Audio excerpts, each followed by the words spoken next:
அகிலம் நியூஸ் நேயர்களுக்கு வணக்கம். இன்றைய நாளுக்கான இரவு நேர பிரதான செய்திகள். விரிவான செய்திகளுக்குள் செல்லும் முன்னதாக முதலில் இன்றைய தலைப்புச் செய்திகள். புத்தாண்டினை அடுத்து ராஜபக்ஷ குடும்பத்திற்கு காத்திருக்கும் அதிர்ச்சி. புதன்கிழமை விசேட விடுமுறை ரத்து, சற்று முன் வெளியான அறிவிப்பு. யாழ்ப்பாணத்துக்கான ரயில் சேவைகள் ஆரம்பம். நாட்டில் அதிகரித்து வரும் இணைய வழி நிதி மோசடிகள். கமன்பிலவிடம் கைகுலுக்கிய சஜித் பிரேமதாச. மத்திய கிழக்கு நெருக்கடி, மீனவர்களுக்கு விசேட கொடுப்பனவு. இலங்கை நோக்கி வரும் அமெரிக்க கப்பல். இலங்கை அமெரிக்கா இடையே ரகசிய ராணுவ ஒப்பந்தங்கள். கூறிய ஆயுதங்களால் தாக்கி ஒருவர் கொலை, ரத்தினபுரியில் சம்பவம். ரூபாவின் பெறுமதியில் வேறுபாடு தொடர்பான விரிவான செய்திகள். நாடு பொருளாதார ரீதியாக நெருக்கடிக்கு முகங்கொடுத்து வருவதாக தோற்றப்பாடுகள் எழுந்து வரும் நிலையில் ராஜபக்ஷ குடும்பத்தில் உள்ள முக்கிய நபர்களை கைது செய்யும் நடவடிக்கையில் சமகால அனுர அரசாங்கம் ஈடுபட்டுள்ளதாக தெரிவிக்கப்படுகின்றது. தேர்ந்தெடுக்கப்பட்ட நபர்களுக்கு எதிராக சட்டத்தை அமல்படுத்துவதற்காக பாதுகாப்பு படைகளையும் சட்ட அமலாக்க பிரிவுகளையும் அரசாங்கம் பயன்படுத்துவதாக எதிர்க்கட்சிகள் குற்றம் சுமத்தியுள்ளன. இந்த குற்றச்சாட்டுகளில் சில பாதுகாப்பு அதிகாரிகளுக்கு வாய்மொழி உத்தரவுகள் வழங்கப்படுவது குறித்தும் சந்தேகங்கள் எழுந்துள்ளன. மேலும் அவற்றை எழுத்துப்பூர்வமாக கோரும் ஒரு போக்கு நிலவுவதாகவும் வட்டாரங்கள் தெரிவிக்கின்றன. குறிப்பாக சுயாதீன ஆணைக்குழுக்களுடன் பணியாற்றும் அதிகாரிகள் இதுபோன்று எழுத்துப்பூர்வ உத்தரவுகளை கோருவதில் அதிக ஆர்வம் காட்டுவதாகவும் கூறப்படுகின்றது. இந்த நிலையில் அரசாங்கத்தின் அரசியல் முடிவுகள் அடிப்படையில் ராஜபக்ஷ குடும்பத்தின் பல உறுப்பினர்களை கைது செய்யும் திட்டம் முன்னெடுக்கப்பட்டு வருவதாகவும் குற்றச்சாட்டுகள் எழுந்துள்ளன.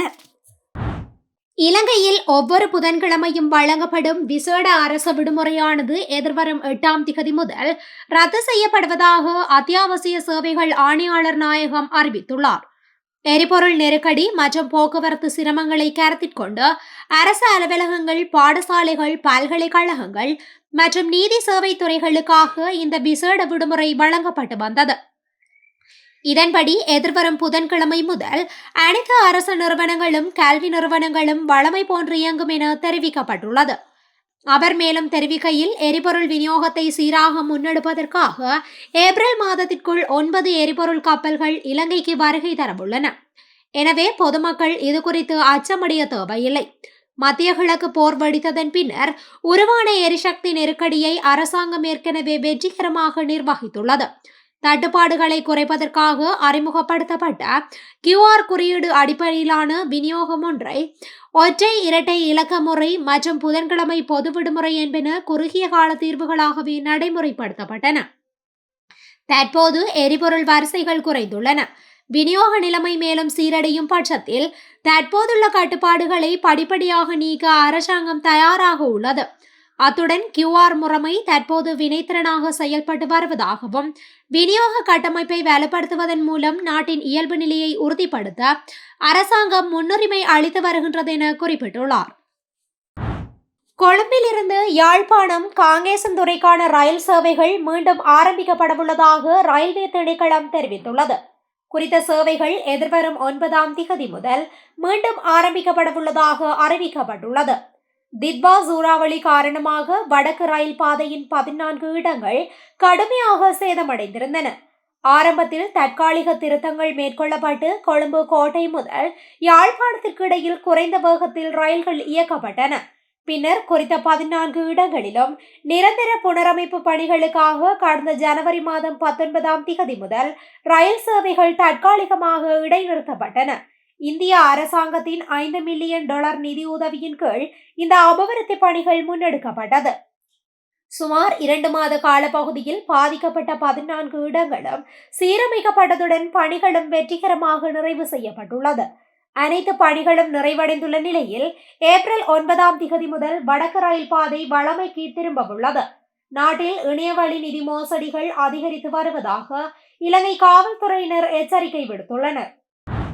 நாட்டில் இணையவழி நிதி மோசடிகள் அதிகரித்து வருவதாக இலங்கை காவல்துறையினர் எச்சரிக்கை விடுத்துள்ளனர். புத்தாண்டு கால பகுதியில் இணையவழி பணிமாற்றங்கள் அதிகரித்து வருகின்ற நிலையில் பொதுமக்களை ஏமாற்றி முன்னெடுக்கப்படும் நிதி மோசடிகள் குறித்து காவல்துறை எச்சரிக்கை விடுத்துள்ளது. பொருளாதார கஷ்டங்கள் காரணமாகவும் உடனடி நிதி லாபங்களை எதிர்பார்த்தும் இவ்வாறான மோசடிகளில் பொதுமக்கள் சிக்கொண்டுள்ளதாக கடந்த காலங்களில் கிடைக்கப்பெற்ற முறைப்பாடுகளின் அடிப்படையில் அவதானிக்கப்பட்டுள்ளது. இது குறித்து காவல்துறை தெரிவிக்கையில், புத்தாண்டு கால பகுதியில் பொருட்களை கொள்வனவு மற்றும் கொடுக்கல் வாங்கல்களுக்காக பொதுமக்கள் அதிகளவில் இணையதளங்களை பயன்படுத்துகின்ற நிலையில் இதனை சாதகமாக பயன்படுத்தும் மோசடிக்காரர்கள் தரவுகளை திருடி பணத்தை அபகரிக்கும் நடவடிக்கைகளில் ஈடுபட்டு வருவதாக கண்டறியப்பட்டுள்ளது.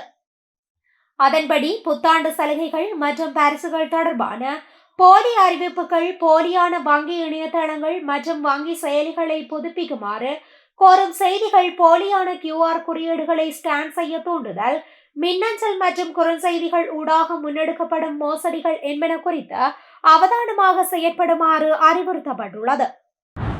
உதய கமன் பிளவினால் எழுதப்பட்ட உயிர்த்த ஞாயிறு தாக்குதல் குறித்து புத்தக வெளியீட்டு விழாவில் எதிர்க்கட்சி தலைவர் சஜித் பிரேமதாச கலந்து கொண்டமை தொடர்பில் தனது உத்தியோகபூர்வ நிலைப்பாட்டை இன்று அறிவிக்கவுள்ளது.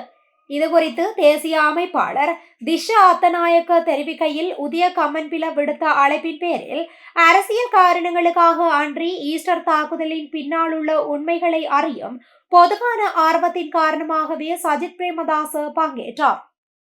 சஜித் பிரேமதாசவின் வருகையானது அந்த நிகழ்வின் அரசியல் நிலைப்பாடுகளுக்கு ஆதரவளிப்பதாக கருதப்படக்கூடாது.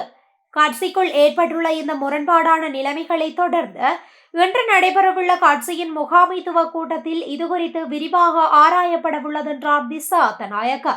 எதிர்க்கட்சி தலைவரின் இந்த பங்கேற்பு குறித்து SJB-க்குள் வெவ்வேறு கருத்துக்கள் நிலவி வருகின்றன.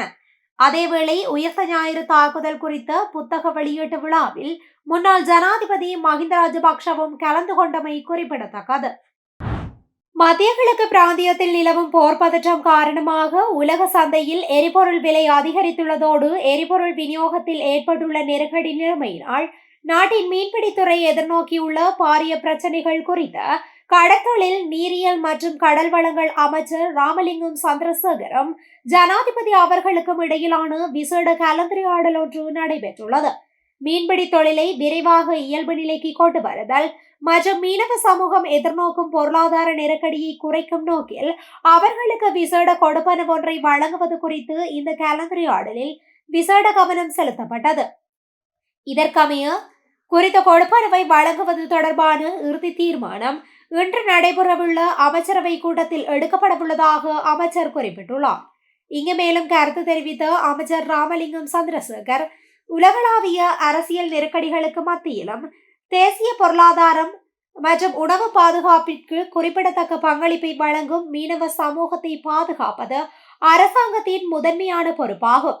எரிபொருள் விலை அதிகரிப்பு காரணமாக மீனவர்கள் கடலுக்கு செல்வதில் ஏற்பட்டுள்ள தடைகளை நீக்கி அவர்களின் வாழ்வாதாரத்தை தொடர்ச்சியாக முன்னெடுத்து செல்வதற்கும் மீன்பிடி தொழிலை ஊக்குவிப்பதற்கும் அரசாங்கம் அர்ப்பணிப்புடன் உள்ளது என தெரிவித்துள்ளார். இலங்கையில் தற்போது நிலவும் எரிபொருள் தட்டுப்பாட்டை நிவர்த்தி செய்யும் வகையில் இந்தியா, சீனா மற்றும் ரஷ்யா போன்ற நாடுகளின் உதவிக்கரம் நீட்டி வருகின்றன. ஏப்ரல் மாதத்தில் 9 எரிபொருள் கப்பல்கள் நாட்டை வந்தடைய உள்ளதாக வெளிவிவகார அமைச்சர் விஜித ஹேரத் தெரிவித்துள்ளார். அந்த வகையில் அமெரிக்காவின் WTI ரக மசகு எண்ணெயை ஏற்றிய கப்பல் எதிர்வரும் மே மாதம் நாட்டை வந்தடைய உள்ளதாக தகவல் வெளியாகியுள்ளது. இலங்கை பெட்ரோலிய கூட்டுத்தாபனத்தின் முகாமைத்துவ பணிப்பாளர் மயூரநெத்தி குமாரகே இதனை தெரிவித்துள்ளார். ஏப்ரல் மாதத்தில் 9 எரிபொருள் கப்பல்கள் நாட்டை வந்தடைய உள்ளதாக வெளிவிவகார அமைச்சர் விஜித ஹேரத் தெரிவித்துள்ளார். இதேவேளை சீனாவிலிருந்து முதலாவது எரிபொருள் கப்பல் ஏப்ரல் மாத நடுப்பகுதியில் இலங்கையை வந்தடையும் என தகவல் வெளியாகியுள்ளது.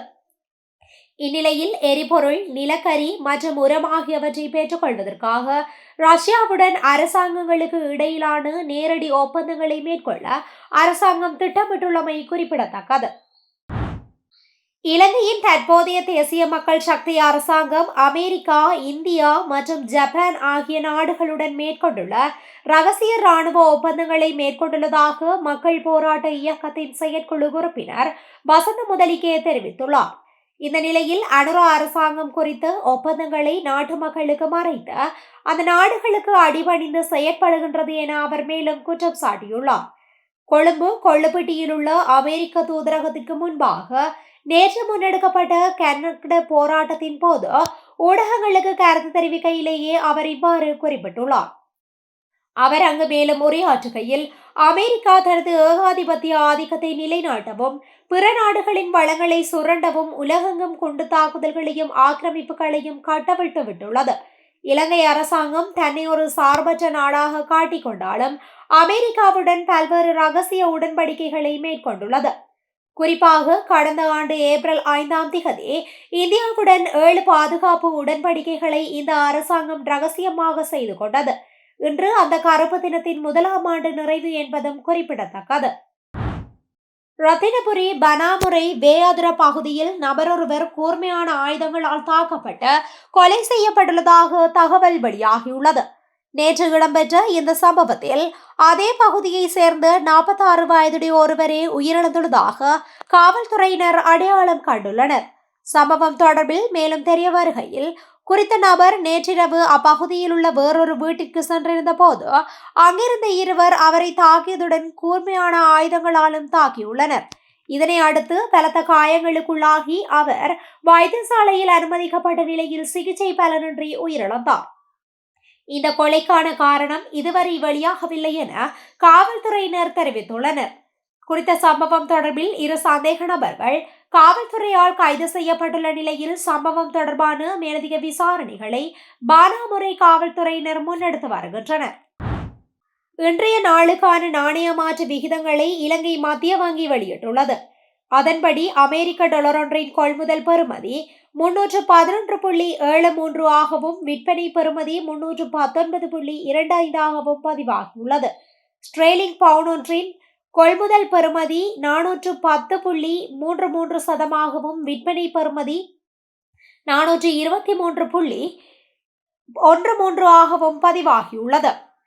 யூரோ ஒன்றின் கொள்முதல் பெறுமதி 357.73 ஆகவும் விற்பனை பெறுமதி 369.27 ஆகவும் பதிவாகியுள்ளது. கனேடிய பெறுமதி கொள்முதல் பெறுமதி 222.2 ஆகவும் விற்பனை பெறுமதி 230.26 ஆகவும் பதிவாகியுள்ளது. ஆஸ்திரேலிய டாலர் ஒன்றின் கொள்முதல் பெறுமதி 213.11 ஆகவும் விற்பனை பெறுமதி 222.59 ஆகவும் பதிவாகியுள்ளது. சிங்கப்பூர் டாலர் ஒன்றின் கொள்முதல் பெறுமதி 240.63 ஆகவும் விற்பனை பெறுமதி 249.96 ஆகவும் பதிவாகியுள்ளமை குறிப்பிடத்தக்கது. இத்துடன் இன்றைய நாளுக்கான இரவு நேர பிரதான செய்திகள் நிறைவடைகின்றன. தொடர்ந்தும் இதுபோன்ற செய்திகளை உடனுக்குடன் அறிந்து கொள்ள அகிலம் நியூஸுடன் இணைந்திருங்கள். நன்றி, வணக்கம். அகிலம், மாற்றத்திற்கான மக்கள் குரல். இந்த வீடியோ பிடிச்சிருந்தா லைக் பண்ணுங்க, கமெண்ட் பண்ணுங்க, ஷேர் பண்ணுங்க. மறக்காம கீழே இருக்க பெல் ஐகானை கிளிக் பண்ணுங்க.